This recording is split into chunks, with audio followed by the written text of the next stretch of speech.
Go ahead and get started here. So for all of the attendees who have joined us today, thank you so much for taking the time to join SPJLA's virtual discussion about reckoning of racial issues in newsrooms.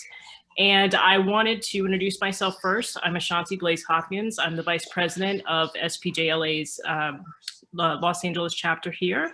And I also want to thank all of the panelists for agreeing to hop on here. I know obviously there's nothing else going on in the world right now, so you guys are not busy at all. So, so the fact that you guys took the time to join us, we really, really appreciate it. So without further ado, I want to introduce our esteemed board member and wonderful person in general for coordinating this whole panel, Matt Tinoco, who's also going to be our moderator for this discussion today. So Matt, take it away. Hi, Ashanti. Thank you. And it's not just me I feel very honored to be among this group of four people who I just personally deeply look up to as a reporter here in Southern California. Like Ashanti said, my name is Matt Tinoco. I'm a reporter, editor, researcher who grew up here in Southern California. But it's my honor to introduce these four people who you'll be hearing from today and discussing. Obviously, it's a topic, race and media in Los Angeles and Southern California. That's something that we could talk about for 7 hours, I'm sure, and then some. We're going to try and cover at least a lot of the big points in 1 hour here. So with us here today, I have Javier Cabral, the editor-in-chief of LA Taco. He's also an author and longtime food writer. Javier, I'm going to encourage you all just to make a sound so we can see you on the screen. Hi, everyone. I'm really happy to be here, especially with everyone else here. But thank you so much for having me. I'm excited to talk about news and racial justice and tacos. We also have Angel Jennings, who is with the LA Times, where she is the associate managing editor of culture and talent. Hi, thank you for having me. I'm excited to have this much needed discussion to help further the industry. Sahra Sulaiman, who is the communities editor for Streetsblog Los Angeles. Hey, thanks. And I'm so nervous, so. It's all fine. This is great. And then, of course, we have Ms. Beverly White, who is an icon of Channel 4's newscast. Thanks, Matt. You got me blushing over here, but I'm honored to be included, and I'm looking forward to this conversation. Thank you all.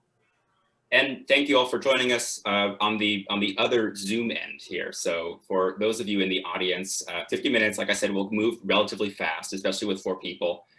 For those of you listening, we're going to have a little bit of an opportunity at the very end of this for a sort of audience question answer. I would encourage everybody to submit their Q&As via Zoom has a Q&A function, which we will be monitoring throughout this. And at the very end, I think we'll probably have time for somewhere between 1 and 3 questions because I want to be respectful of all the panelists' time. I think that's about it. So if you see me looking over here, it's because I have my notes up on my screen. But I think now it's just so you have an idea of what we're going to talk about.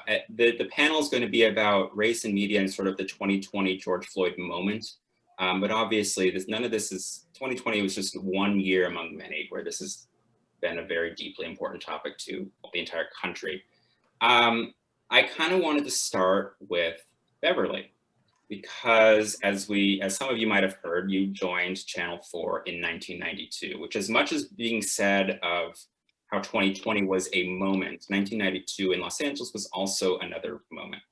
You joined that newsroom after the sort of civil unrest here in Los Angeles. And I was hoping if you could please paint us a picture of what it was like to join that newsroom at that time.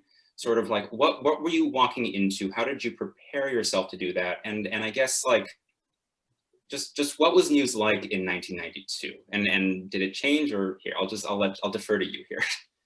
Bless your heart, Matt. Thank you for the setup, because that part is correct. I came on board in the fall of '92. So there were simmering tensions, of course, in the aftermath of the Rodney King riots and the criminal cases, the trials that followed on. I'd covered disturbances before, frankly, coming out of Miami, although Hurricane Andrew was my swan song. So coming to LA was not uncomfortable, a new city, of course, but the newsroom was very welcoming. albeit not as diverse as I expected. I was the only Black female talent at the time. They'd gone for 7 years without a Black female reporter or anchor, but I joined the team that included, for folks who remember, Jim Giggins, Christopher Nance, and Fernell Chapman. So there was representation among the Black men, but they'd had no Black women until, I guess, 1985 was the last time there was a Black woman on board. So I showed up and was warmly welcomed by the folks on staff, but I did kind of stand out in a crowd and was promptly mistaken in the field for Gail Anderson, among others, because it just happens like that. People mistake Black reporters for one another. I never will understand why, but it happens on a regular. But overall, it was a great time to join the newsroom because concerns were high about diversity, as frankly they always should be. And quietly, I was told, yes, we did need more people of color in the streets. A lot of our reporters of all races were concerned about the tensions out there. And it was believed that if I joined the team, maybe I'd be able to bring fresh eyes to an old story and be more comfortable perhaps in Black communities where sometimes reporters weren't felt welcome.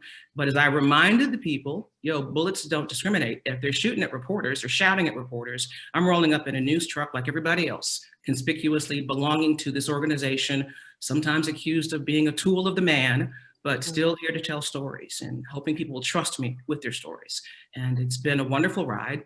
It's flown by, frankly. So every time people say, you showed up in 1992, I have to think like, dang, we had Rolodexes back then, and now it's all contactless. So there's some modernization afoot and still some same concerns, things that don't really seem to change. They sometimes get better, but they're always with us, that being issues of representation and inclusion.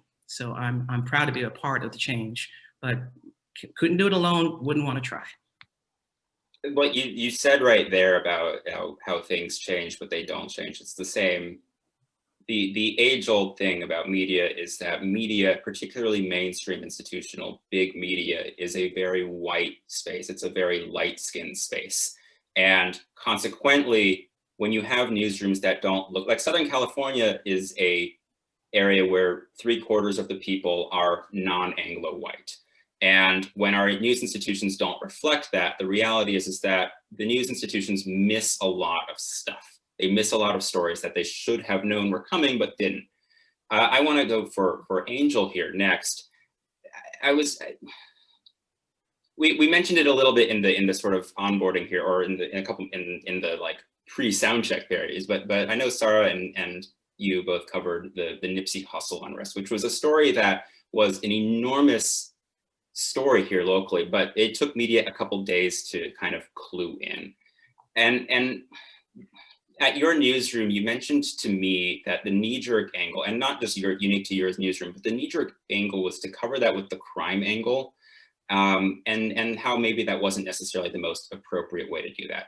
Can you tell me first, what do you mean by that, and what was wrong about approaching that story with the crime angle, especially knowing what happened after and the sort of gravitas of the actual event? I think it's most newsrooms go to is when an actual crime happened to cover the crime. That is the news. And so we had a rapper who was shot and gunned down in broad daylight, and it felt very familiar. We've been through this in LA before. This happened with Tupac. It happened, he was in Vegas. It happened with Notorious B.I.G. right off of Fairfax Avenue.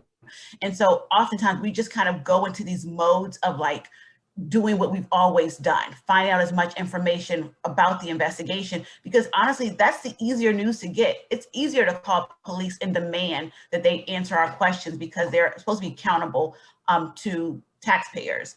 However, it's a little bit harder to go into these communities and really figure out what a person means to a community if you have not already been in that community. It's just easier, just as I said, pursue the crime angle. So when that happened, it was breaking news. So we had people in the newsroom just go and cover the story. They covered the scene and how people were reacting in that very tense and sad moment. And then they also covered what police were doing to figure out how this unfolded. But while that was happening, I actually live in the community. I covered South LA for almost a decade, but I also live here. And so Nipsey Hussle's, where he grew up, the streets that made him, where his store is, where he was hoping to revitalize, was walking distance. And so I knew and I saw over the years, how he was changing neighborhoods and his billboards is all that he was doing. I knew there was a different reaction. It was felt differently for the people who loved and grew up and admired him beyond music, but community, residents, neighbors. And so I pursued that angle almost immediately. And I just thought that those two stories were going to run in tangent. And they did, as they do in the second day follow-up, is still very heavy on the crime angle. And I was expecting the story that I wrote about what he meant to the community to end up on the front page. It just felt like a natural complement, a package to the story about the second day scene of, the crime and investigations. But that story was actually buried in the paper and wasn't prominently highlighted online. And I mentioned that to my editor, and she said, just do the work, you have other stories to tell, just do the work. But the wonderful thing we have now is that we actually have data in real time that shows what people are reading, how stories are being shared, what kind of conversations they're sparking. And we could see that the story that I wrote was actually taken off in a way that the crime story was not.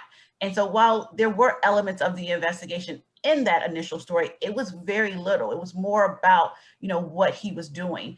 And that allowed me to continue on pursuing other follow-up stories in that realm that got better play, that gave me more time to do them and allowed me to go a little bit deeper, and also to bring in more reporters on that side as well, because those are the stories that readers connected with. Those are the stories that we had missed over the years. Actually, we covered him, pretty well, but we could have done more of it. So leaning into that while still talking about, his brutal death, brought us eyes to our paper that we didn't even know that were willing to read and pay for the LA Times.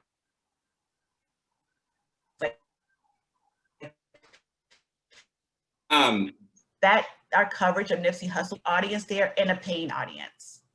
Yeah. Thank you for that. I'm sorry, my internet is unstable. We got 96% of that, I promise. Okay, sorry. No, but I mean, you hit on, I can't believe they said just do the work. That seems like a very inappropriate sort of, you can't just do the work. It's much more intimate than just, it's not like it's work, but it's not, it's much deeper than that. But I also find that's freeing, because I think oftentimes in journalism, Oh no. Give it.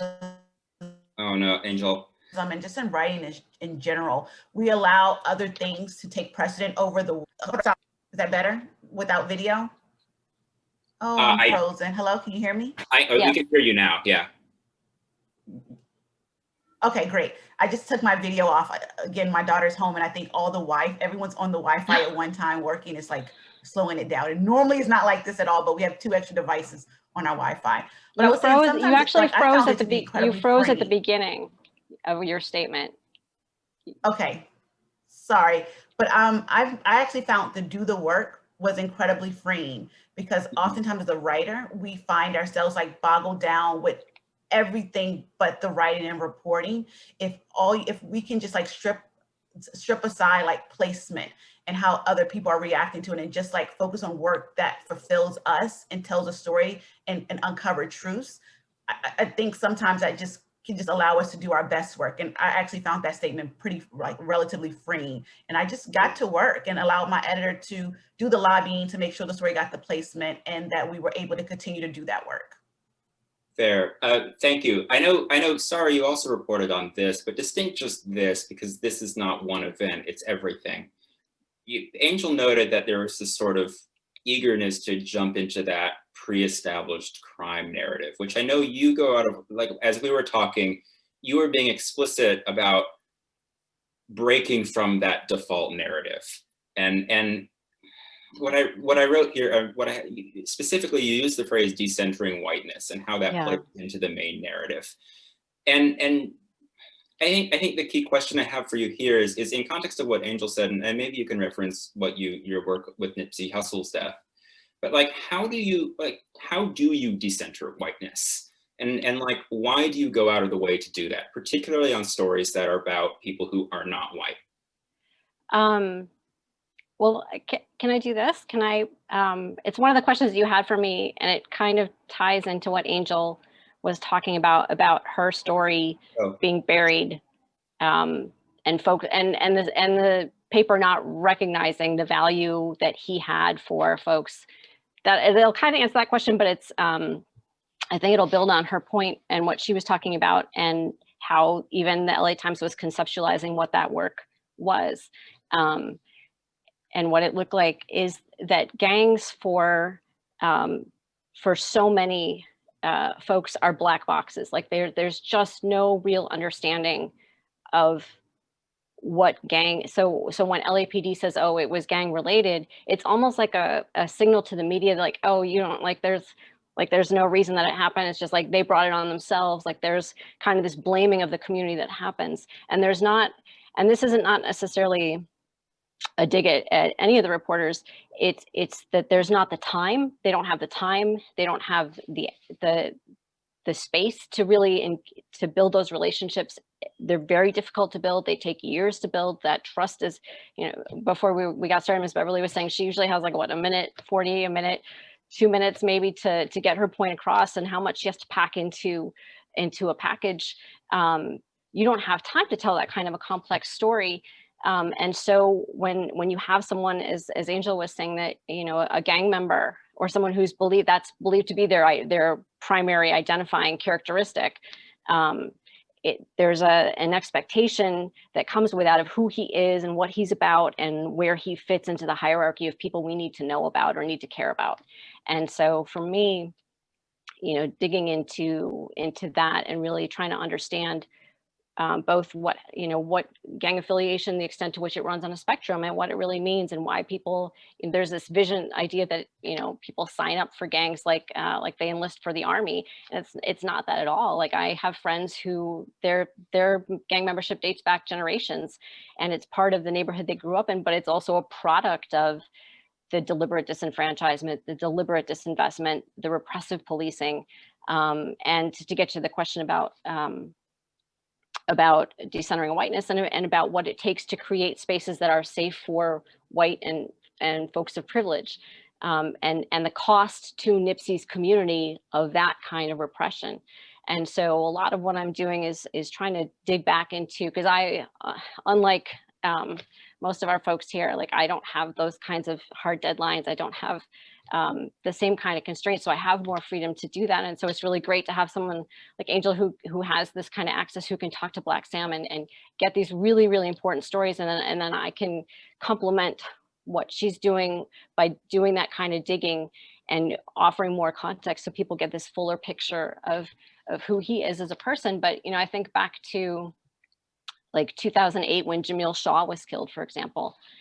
He was an athlete and was lionized at first in the media as this innocent athlete who was gunned down by, and there were immigration issues with the shooter, and it was a racial issue because the shooter was Latino and he was Black. And then it came out over time that, oh, well, maybe he was a Blood, maybe he had ties to the Bloods. And suddenly it was like, oh, well, then we can't care, should we make this young man a poster boy? And suddenly his death wasn't so tragic. And LA Weekly did a big cover photo of him with a cartoon of him making the blood signs with his hands and asking that question of, should we make this man a poster boy for the loss of Black youth in the community? And it's just sort of like that kind of understanding of gangs is why a Nipsey story wasn't understood to have any kind of value. Nipsey himself was someone who was not afraid to claim his gang affiliation, because he was actually he was redefining what it meant to be from a community, and it meant to uplift your peoples. And he was actively in his music, in his interviews, and everything that he did, saying to kids, like, these are the circumstances, like, this was these were the injustices that were set up and that are barriers to your being able to progress the way that you would like to, but here's how to keep yourself intact. Here's just how to remain true to yourself as you're navigating these things. And he laid out that blueprint, and he was very explicit about that. And I think because gang members are so easily written off, that was not visible to folks in a newsroom that don't have any of that kind of not only don't even have that kind of experience, but don't have a way into understanding that kind of an experience. So that's a really long-winded way. I hope I tied some of these threads together, but did that answer your question? No, I hope so. You did, and I think more generally you point to the very real, just the very real distance between news givers and the people who we are trying to serve. I want to go to Javier now, and kind of LA Taco. We'll get to your platform's power here in a second, but I was hoping you could share a little bit more about how you go, like part of the problem of what we just was discussing was the very real distance from actual people living actual lives and from those of us who are just sort of in news world, which there is a very real distance there a lot of the time. And you have a lot of people who are not from or of the community trying to do our very best to work in the community, but we're not from it. You go out of your way to seek people who are community authorities. And I was hoping if you could share a little bit more about, one, how you do that, and two, why you do that. What is the value in doing that and giving people from the proverbial community access to a platform like yours? That's a great question. Thank you, Matt. So that's been the formula that LA Taco has taken in the last 3 years since we pivoted to a news first platform. LA Taco has been around for 15 years. It was initially a site that celebrated LA graffiti, LA weed, and tacos. About 3 years ago, with the demise of LA Weekly, we tried to fill the void as best as we could with our extremely limited resources. And what helped us, or what our approach that we took, I never forget that, I'm from the hood, born and raised in East LA, Boyle Heights, and San Gabriel Valley. And, how can I make news relevant to someone like me, to someone like a 15-year-old me? This is back then. But so what that has translated into is an approach that we call street level journalism, which is fueled by a street philosophy. This means respecting each neighborhood in a vast city like LA and the people who live there as best as you can. This also means working a little harder to finding new raw talent out there and investing in never before published writers that aren't what you would probably expect as a traditional journalist. As an editor, this is the approach that we've taken because so many people out there voice their opinions and voice their experiences and on social media. And if you look at the core of a lot of these posts, like there's some tangible material there for a great opinion or a great story or a great new insight in a neighborhood. And it really just comes down to an editor or just someone being like, hey, I saw what you wrote. Like, have you ever thought about writing something? And then maybe they'll say no, maybe they'll say yes. And you work with them and you develop that trust and you work to publish that writer and you create a user page for an author page for them. And then, lo and behold, they bring in an entire new wave, an entire new demographic of community members and people in their respective neighborhood. And then we keep this cycle going as best as we can. I think last year we published, over a dozen new writers. A lot of them were very young. A lot of them are a little older, but they all bring, a fresh new sense of perceiving LA and perceiving LA news, hyperlocal news. And that's been our formula. And it's as an editor, it really requires you to do a little more work and not go back to the same old published writers. No disrespect, but also there are so many people in LA and there's so many different perspectives, and we try our best to honor and celebrate all of them. Thank you. I mean, you underscore the point of the sort of work of the actual media, of the people who have power in media going out and actually looking for people and being intentional about that. Mm-hmm. I know, I mean, here we are now 28 minutes in and we need to talk about 2020, which was the sort of the peg of the whole panel. I wanted to jump and this will be for Beverly. I want your expertise here. But you said in our phone call, and the video of George Floyd's death, the sort of catalyst for a lot of deep thinking on the part of hopefully most people in the United States. You said to me, while in our sort of pre-call, people saw George Floyd die on their phones. That's something that media, it's new for media. You are a broadcast professional. You are used to working in you have the top of the 5 p.m. newscast. That is your space. You have 2 minutes to try and teach the public about whatever your story is for that day. This year, though, George Floyd's death was seen in like our social media feeds, and just practically, like how the news, that you did not give them that news. They didn't see that video they didn't see it on the front page of the LA Times. They didn't see it on Channel 4. They saw it in their feeds. And now you have to, like, what does that sort of media environment? It's changed, it's new, it's everything. For you as a professional reporter and the news organizations that have to put together a newscast at 5 p.m. in this sort of, as the public discussion is happening off of your platform, what's changed? Is that new? Is that not new? Like, how do you, going into that space, knowing that you have 2 minutes to give the news on this enormously influential subject, like, how do you do that, I guess? What's new?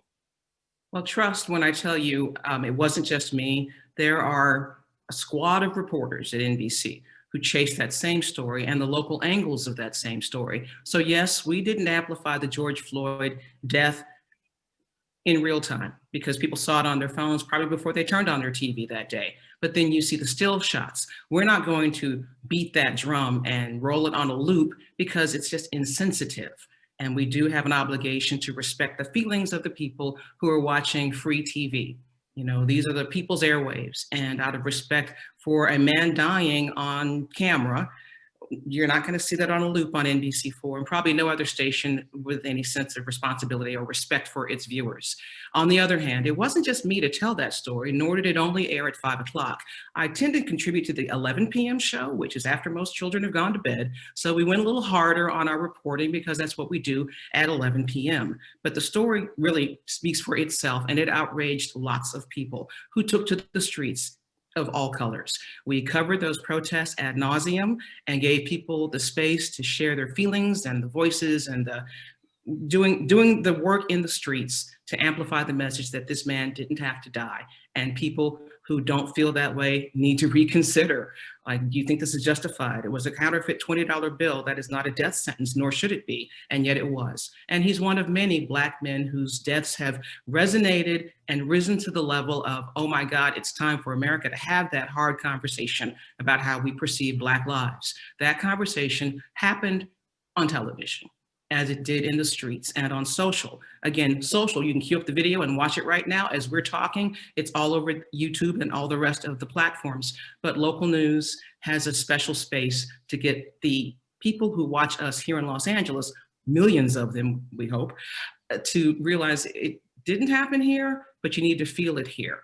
And again, our neighbors took to the streets in outrage and concern, and we were there with them, even though those protests took place during a pandemic. That has underscored all of our race-related coverage because we're also trying to stay safe in these streets and get the voices in the mix that deserve to be heard. And I'd like to circle back for a moment about the Nipsey Hussle and Jamil Shaw stories, because we covered those two like a blanket, and not just because of the crime aspects. In Jamil Shaw's case, it became political. His father took issue with the young man who shot him being an undocumented immigrant. As for Nipsey Hussle, we hadn't reported on him prior to his passing, to my knowledge, but once we learned how significant he was, how he died, and how so many people cared deeply for his loss, we were all over that too. So I do have to defend the broadcast side. We do it in short bursts, but we do it as continuously as possible to reflect our communities to whom we are ultimately responsible. I think that speaks to this is extraordinarily difficult stuff to talk about in a country that does not by any means have there's no common language to discuss a lot of the stuff. And I think as media professionals who have the power to amplify community voices, it puts an enormous amount of responsibility on us to try and build the closest thing there is to a common language about this. Angel, I wanted, if you could talk a little bit more about how the Los Angeles Times and talk us through how your newsroom reacted. You work at the paper of record in Southern California.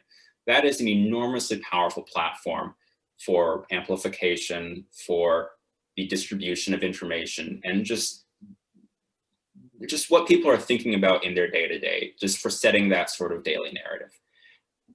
Can you just talk us through what I know there was a very sort of present, an ongoing discussion about how media, in particular the LA Times, is supposed to do a better job at this. Can you just tell me a little bit more, tell all of us a little bit more about what that conversation has been like this year, and what the tangible changes there are, what has changed now than from, at the beginning of 2020? I want to start by thanking Beverly for her continued coverage for 30 plus years in LA. 28. 28. Okay, I'm sorry. I'm trying to give you your flowers now, because oftentimes you're there late at night covering the news before we can get into it and do a deep dive. We find out what's important from the community by you being there. So I wanted to thank you for that. And you're doing it in a pandemic. I'm in awe. In our newsroom, again, it was that reflex. We've been here before. We've made it through. A lot of the people who are now the head of sections and editors, they were reporters working 1992 during the unrest. And so it was a reflex of, let's cover what's happening on the ground. And we have grown up considerably in journalism, in the news industry, in what we consider news, how we center stories, our framing, and what was done in 1992 is not how we necessarily report news into 2020. And that's where things came to a head in our newsroom, where at once upon a time, where the main topic of discussion during the 1992 uprising was about the looting, was about the damage and the fires and the just kind of chaos of that moment. And then the step back came much later, because it was more spontaneous. Here we had a slow build, and we were doing those already drumbeat stories. So then the news is, there are people selling things, as opposed to why that anger has boiled over. And we told that story very much those first couple of days like we would have the 1992 unrest.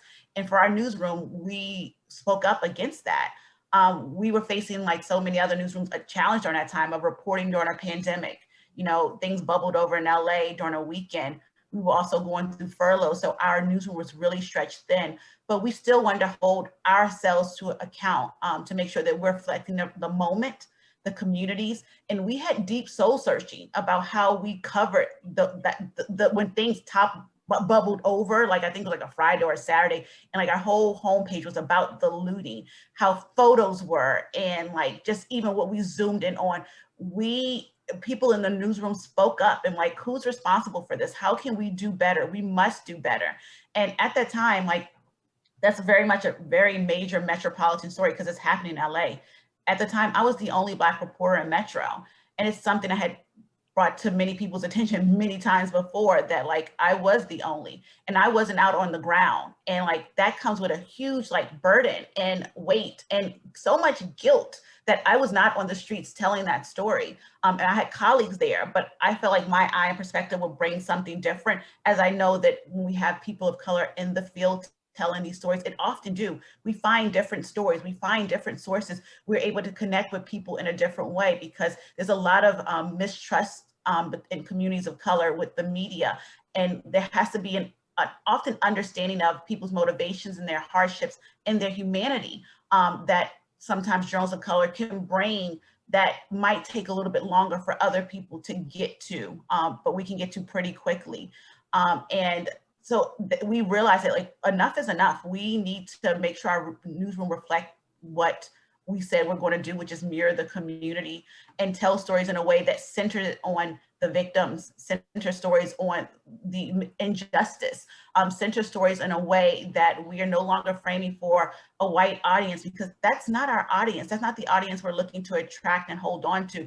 Our newsroom and our world in LA is so diverse, and we want to make sure that we speak to our readers and attract new readers, and also be able to write the first draft of history with accuracy, because our words matter. Having that common language, like calling a spade and saying white supremacy, saying racist words, being racist, like having that direct language help us confront problems and hopefully as a nation and deal with problems. So like from that uprising in a newsroom, there was a very visceral reaction where we said we have to do better. And our newsroom and our news owner responded by creating the position I'm in, pledging to hire more diverse candidates, which we are, in the process of doing now. We just announced we have a new Black LA reporter, and I hope to be making more announcements soon. I'm excited about our new hires. We've had so many other people brought into our newsroom, from the copy desk to photo, from features that just reflect our community better, that help us cover some of those blind spots in the way. But by no stretch of the imagination do I think that everything will be fixed by hiring new people. We are in a process of unlearning all the things that we thought before that we could fully 100% trust police account of what happens.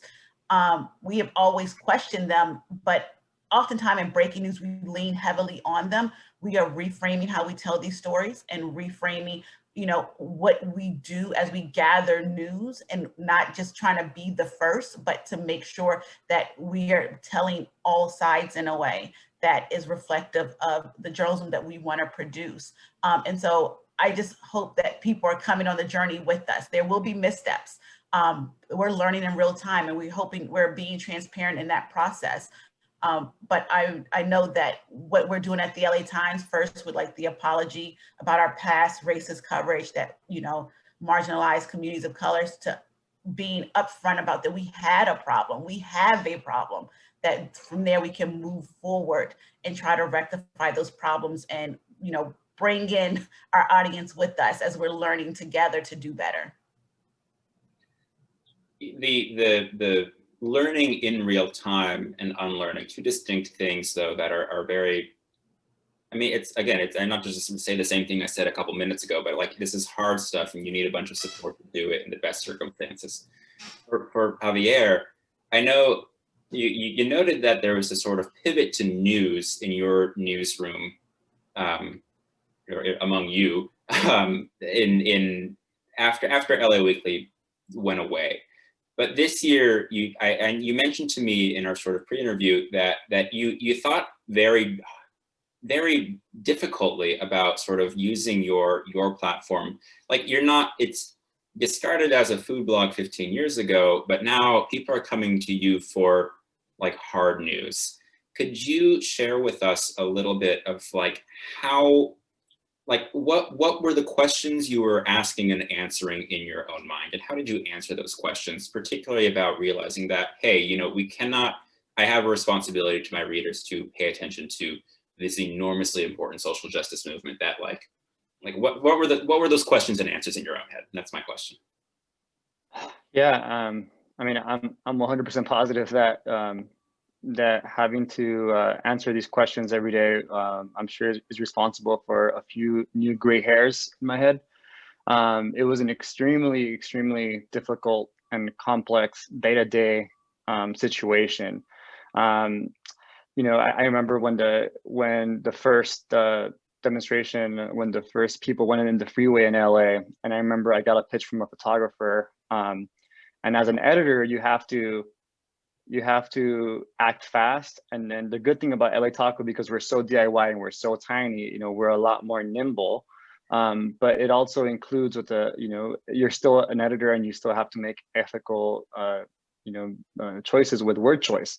And along with that, we know for a damn fact that we can't compete with like larger news organizations, and that's just the reality. We're so tiny. I'm the only editorial staff at LA Taco, and then we have a core base of contributors who are loyal and they love LA Taco and what we stand for.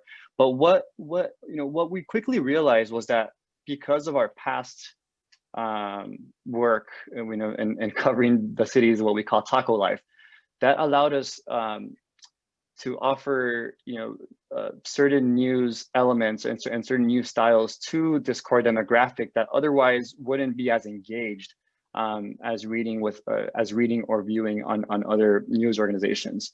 So what that made me think about was, thinking a little bit, like looking at things a little closer and just, okay, what is the street level LA Taco angle here that no one else, is going to think of and be able to execute as quickly as we are. And, and that, it's an interesting question to ask, as quickly as things were developing in 2020. But there were some things, a good example, a perfect example, perhaps the textbook example for LA Taco was in 2020, there was perhaps the city's best carnitas master in LA, and who our readers were notifying us, and also our core contributors that were like, hey, we noticed that this taquero is responding some inflammatory stuff and responding all lives matter, and being really inflammatory and just a bit of a troll. So we were like, okay, well, this taquero is our partner. Again, at the end of the day, we LA Taco, we're funded by members, and these members get perks, and these perks are provided by some of these taqueros who hook up our members with a free taco or two, and they support our journalism. So El Momo, which is the carnitas that we wrote about, he was in our partner program. But as an editor, you have to make a choice. We have to hold everyone accountable, and what this taquero is doing is worth bringing attention to. So we wrote about it and we covered it, and a lot. I think the name of the game in 2020, at least with editorial wise, I mean, everything else was polarizing. And we covered it. I think our headline was "This is bigger than carnitas." So we brought our taco angle with the current racial reckoning that was happening in 2020. That was the first time writer that I worked with, and we covered it as best as we could, and it ended up being one of our most biggest stories that year in 2020 that received the most hits. And it also drove a lot of new readers to LA Taco, because we confronted this extremely difficult conversation that is the anti-Blackness that can exist in some Latino circles, and we confronted it head on as best as we could, and we did it as deep of a justice as we could.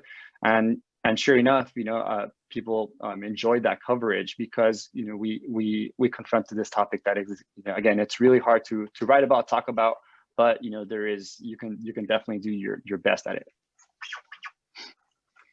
Thank you. You're providing extra context, which is it's difficult because a lot of media is so short and concise, but this is not stuff that's short and concise. And actually, you need a lot of space to do that. For Sahra, you talked to me, and you mentioned it earlier today, the importance of providing that context and doing it in a way that, like, the eyeballs are right now looking at social media feeds, and that's not something that most legacy, or not even legacy, but even like the web outlets from like 10 years ago, it's a different environment than what they were doing. You have so many people participating in this very active conversation, touching on all of these threads that everybody's kind of thinking about, but then they kind of disappear into the social media feed, and that's it. This year, though, I mean, everybody's looking there. How do you use your social media following and your platform to sort of provide that context? And why is that context so important in that space, even if, like, it might eventually make it to another platform, but in what you're, like, specifically Twitter, you do these very highly informative Twitter threads that bring a lot of depth and extra new, like just extra knowledge that, like, I don't have. Why do you do those, and how do you do them? And I guess what do you think the value of that is? You're muted. Sorry, it was drilling outside my door, so I didn't want to interrupt Javier. Yeah, the Twitter, well, thank you first. It was just that, like, things were happening so fast, and it just felt very difficult for for me to keep up with them, and because I do so much of the contextualizing kind of writing, like a lot of my pieces are much longer because I am doing these deep dives into the history of redlining and segregation or repressive policing, and how that impacts a development, or like the fate of the Crenshaw Mall, or whatever it might be. So I'm always trying to provide this kind of context. So I have a lot of this, and because South Central has not been given its proper due, again, not by these reporters, but I'm saying just more generally, or editors not recognizing the value of South Central. Like, it's not particularly, it doesn't have a history that's particularly well documented, like the history of the people. You have to have a lot of context on the ground as well. And so I've accumulated all of this history. And so then when you're seeing things unfolding, you want to help provide folks with that context that may not be familiar, because there was so much interest suddenly in city council from folks that had never participated in city government before, or really paid attention to a police commission hearing, or a planning commission hearing. And so, or, the mayor's speeches became these like viral events. And so, when he would make an announcement, say, for example, about like the community safety partnership, I've been tracking that since 2014, but I know it was really new for a lot of folks to hear that. And it was antithetical to what they wanted to hear, which was defunding the police, which is fine. But it's sort of like, okay, well, at least engage. If you want to critique this, that's fine. But here, have some more information about what the community safety partnership is about, and what its history is, why it came about, and then use that to inform your activism as you engage your city and demand certain things. At least know where this is coming from. So I have all this knowledge I just wanted to put out there. And again, like I'm not that great at doing the breaking news. I wish I had the skills of these folks. I do not, because I'm always thinking about that deeper context and always trying to put it into a larger picture story. So for me, the social media became this platform, this way to provide that context to a city council meeting in real time. And then I would see that be picked up, or I'd be able to have conversations with reporters behind the scenes and feed them information. And it was really kind of a nice way. And it was kind of a really interesting thing too this summer as well, to feel like a lot of folks in media were kind of collaborating and trying to wrap their arms around everything that was happening so fast, and feeling like we were building a lot of collaborative relationships so that we could tell this story as a community properly, so that the outcomes, so that we didn't have this kind of thing happening again, so that we could have better outcomes going forward. So it was kind of a really unique way to reach people when they were really receptive to it, because to be honest, like, people really don't normally track a 10-hour city council meeting, but this time around they did. And so it was an opportunity to kind of engage folks about what was happening and why. No, thank you. I mean, what you say about the speed, I think, is kind of, it's just been very at least for me personally, and I know everybody in my own life, like, it's super, like, you log off of Twitter for a day and you come back and the next day and there's a whole bunch of new things that, like, are just, especially right now. I mean, for the last little section I want to talk about, we have one question and we'll have time to get to that at the very end. But I wanted each of you in your own time, granted we only have about 10 minutes left, but I'm going to go around, and I just was hoping for a sort of reaction to what happened last week in Washington, D.C., and I guess is still happening present tense in the United States. If you could just, I don't want to just say a reaction, but your words of advice for people in media who have these platforms, and like the journalist's responsibility to their reader, whether they're a reader, a viewer, or a Twitter feed retweeter. Like, how should those in media be using their power at this exact moment, and what should they be paying attention to, and what words should they be using to? I'm going to start with Beverly, if you can go first here, just like as what have you been thinking about this week in context of the questions I just kind of asked there? Well, the last question brings me to the reason I agreed to be on this panel. We have to keep the conversations going. I'm so honored that Sahra talked about the collaboration and reporters talking behind the scenes to each other, because we do that all the time. We peek into each other's feeds. We speak when we can, back when we see each other in spaces and places. And yeah, we have to share the stories. And right now, that big story from last Wednesday, exactly 1 week ago, feels like a millennia, but it amplified all of what we discussed: unrest, discontent, and race. And race is the baseline. America's untold story is its conversation and the airing out of racial concerns. Some folks who marched on the Capitol, mostly white, are they believe in the president, and we have to get their story told. We also have to speak to the reactions in the community about what people witnessed. So my story last Wednesday at 11 was with local Black Lives Matter and NAACP activists reacting to the disparate responses from the police departments. Like when BLM rolled up on Washington, D.C., were met with cops in riot gear. And in the case of people who marched on the Capitol last week, the insurrection, the doors were held open and barricades came down and no one was arrested on the spot. It seemed folks were chased at the airport and when they got home after the fact. That dichotomy in responses is fodder for storytelling. And it's our job as journalists to find the people who want to talk about it and make sure their opinions are heard. How I react to what happened last Wednesday is irrelevant. I am the messenger, and I've got to stay in touch, keep my tentacles in the community. I worship in South LA and shop there, got lots of friends there, and people reach out when they want to say things. So I consider myself not quite the Black whisperer, but I try to incorporate people of color in all stories, but especially that one, because it matters. It simply matters, and that's why I'm here. So I'm glad you asked it. It's why I wanted to be on this panel, to remind people, feed me your tips and stories, and just consider us a resource, not unlike social, frankly.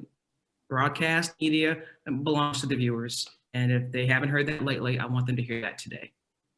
Thank you. I'm going to go to Javier next for this. Just what's been going through your mind this last week? Again, we just applied our LA Taco formula.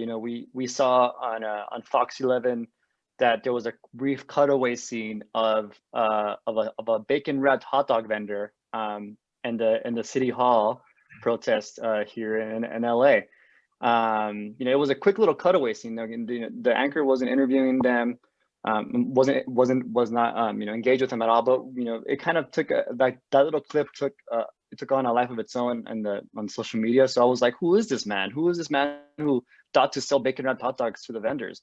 I'm sorry, to all the people who were at City Hall, to all the Trump supporters, I should say. Be very clear about that. So I tried our best to address it. I think but to answer your question of what the power of local media and the power of LA Taco is, the best I can say is spread the power with your own people, with the people in your office. Because LA Taco, because we're so tiny, we try our best to run it as horizontal as possible. So we ask our core newsroom for what they think about current situations. And an important thing also that we need to all remember is that as we're all getting older, we need to listen to younger reporters and to younger writers and to younger people in media, because their perspective is also valid and again, going forward with the spreading the power. Sometimes you really learn a lot by just listening to younger reporters and younger writers, and using your power as an editor to trust them and to not empower them, but to facilitate their communication with the news world. Thank you. Angel, I'd like to go to you next. I hope that last week's insurrection has us thinking about, in the media, the role we played in this as well. For so long, we've covered the actions of our presidents and with the neutral lens, as we should in journalism. But also, I think we need to also think about the morality of the ways we cover things and the humanity. We sanitized a lot of language for so long. We did these nice fluffy profiles of his voters after he was elected. We did not ask the hard questions about what are your racial prospects of why are you gravitating towards this president. It's like, yes, it's one thing to talk about the economy, but he's talking about making America great again. What does that mean to you? And how does that play into the racial makeup of this country and how you feel about people of color and how the diversity and culture of our nation.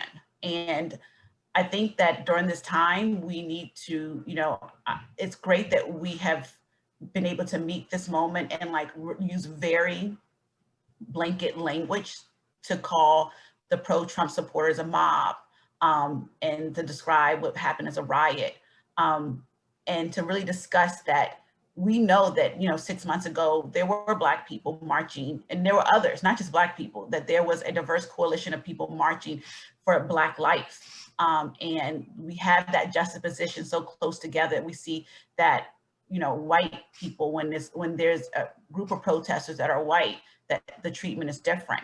Like neutrality is gone at that point. It's about human rights. It's about the fabric of our community. It's about our Constitution. And, also making sure that we are holding people accountable and telling the stories in a way that we're not just taking a step back, but really taking a look at the totality of what this all means for our republic and for, people of color. Because when it was happening, I want to put myself into this moment because I think for so many years, I was the neutral journalist and I was just telling stories when things were really impacting me very intimately. Like George Floyd's death was like crushing and it spurred me into this position. Like I thoroughly enjoy writing, but I was feeling called to do something more to have more impact in the industry where I can hopefully bring in people who can tell these stories. But beyond that, what happened last Wednesday, there was a bit of denial on my part to think that like, oh, we won't be at this, we wouldn't get to this moment. We won't be toppling our government. We will not think like he will just concede power. That's what we've done for hundreds of years. But it hit me this weekend and it was almost so visceral that like I was getting emotional that like people were trying to overthrow the government because part of that is because of we're trying to be more racially equitable and have equality. And like people want to see people who look like me back in a position where we don't have power to tell our stories, don't have the policy that make us equal and just provide a level playing field. In some way, they'd rather see me back in chains. And I'm going to say that blunt language because people are fighting to uphold their supremacy and not create a just world. And that was scary. It hit in a different way. And as we have these newsrooms where we're, asking people to tell these stories, we have to think about our colleagues of color who feel this, experience this in a different way. When I have a colleague who, the kids in cages and they're thinking back to their own immigration experience or their family, like it hits differently. And we have to be mindful of that. They're going to tell that story in a different way. They're going to go home and feel it in a different way. They might be wiped out. And so when they come to the newsroom with their whole selves, with their ideas, and they want to use language to document the moment and it's being sanitized, like that brings us to this present day where we are now. So we just have to be mindful that when we bring people of color, Black, Latino, Asian people of color, writers into newsrooms and news spaces, we give them the authority to tell the story and give them a true seat at the table. And so I just want us to all think about this moment and think about what we're doing, not just like our news organizations, but within ourselves. Are we cultivating our colleague and making sure they're okay and happy? Are we checking in on them? It doesn't start with managers. It starts with you being a good colleague. We are all in this together. We're all trying to document history. And it takes all of us to make a newsroom that's more inclusive. It's not on managers. It's not on an institution. By and large, people are working with their colleagues more than they are managers, and how they feel and whether supported or respected impacts how they feel about their organization, about the work that they can do. So let's all together support each other. Thank you, Angel. And then Sahra, if you want to have the last word here, just on what you've been thinking about. There's one question. No, she did a pretty great job with that. I think just picking up on a lot of those points that were made, I mean, I think just the accountability for the violence of upholding white supremacist structures. I mean, really, and being diligent about unpacking that. I'm finishing something today where I'm talking about, and I did a social media Twitter thread on this at the time, but it's relevant with regard to the storming of the Capitol. When Black Lives Matter protesters gathered to protest the shooting death of Dijon Kizzee, the sheriff held up, photos of sunglasses and camel pants as evidence of malintent. And then he invited to speak a woman who is a Proud Boy supporter. She considers herself a 3%er. She makes the white power symbol. She's a Latina woman who makes the white power symbol in all of her photos, has multiple photos of herself with Proud Boys. And this is a woman that he brought up explicitly, Sheriff Villanueva brought up explicitly to speak on the danger that Black Lives Matter posed. And so that kind of thing where you look at that difference in response, and like you hear so much of like, well, Black Lives Matter would not have, they would have been treated so different than the Capitol. Yeah, there would have been tanks, and they wouldn't have gotten within 2 miles of the Capitol, because there's such an expectation of violence with when Black lives are being protected. And one of the documents that I have that still, and every time I look at it, is there's a gang curriculum for the gang enhancement, the GET squad, the training curriculum, and the lesson in there, it says explicitly, the lesson from 1992 was not that people were dissatisfied with how they'd been policed or hurt by police brutality. It was that they were going to ambush police. Like there was more animosity towards police, and they were now going to harm police, and that police should expect that of Black gang members. And so that's what the training was in 2005 when that team was first set up. That's what those officers were taught, and that expectation still seems to be very much within LAPD. When Chief Moore spoke this summer, he spoke about, when he said that the protesters were just as responsible for the death of George Floyd as the officers that did it. But he also said something that didn't get picked up, which was that he joked about police brutality. And right after that, he said, and these folks invited us to take a knee with them, not a knee on them, but a knee with them. And so, so there's still this within, there were all of these dog whistles that were used throughout the summer to disparage Black Lives Matter and to talk about the right way to protest. And then, as everybody has spoken about, then you see what happens at the Capitol when the right protesters show up and poop in the halls of the Capitol and smear it on the walls while wearing a Camp Auschwitz sweatshirt. I mean, so there's just so much violence that is upheld. And that kind of violence can't happen without white supremacist structures being upheld in every other aspect of life, because that's the foundation that it's built on. And media has so much power in that regard, as Angel was saying, in deconstructing those narratives and naming and identifying and explaining the significance of. And so I'm rambling a little bit, but keep doing all that. No, thank you. I appreciate that. And I mean, just my 30 seconds here is that the thing that I have personally thought about is whose pain is valued by mass media, and that the pain of families who have lost their loved ones, non-white families who have lost their relations to police violence, their pain doesn't matter, but the pain of like a disaffected voter who didn't have, who their president was not reelected, that thing matters a lot. And that's kind of, it's just, my words are not super well formed yet, but that's what's been on my mind, and whose pain media values. I have one question that I want to ask out. If any of you need to hop off right now, I understand that, because now we're past 1 p.m. But if not, I'm just going to read this one. It's about mental health. Does anybody need to hop off this second? Angela, you're muted. I can do one question. Okay, I'm just going to read it out, and whoever wants to answer it first, please just go ahead. It says, mental health must be a priority when talking about recovery from not only the pandemic, but also civil unrest. How have those in media and journalism committed to helping to spread awareness of opportunities for healing in the community that are available?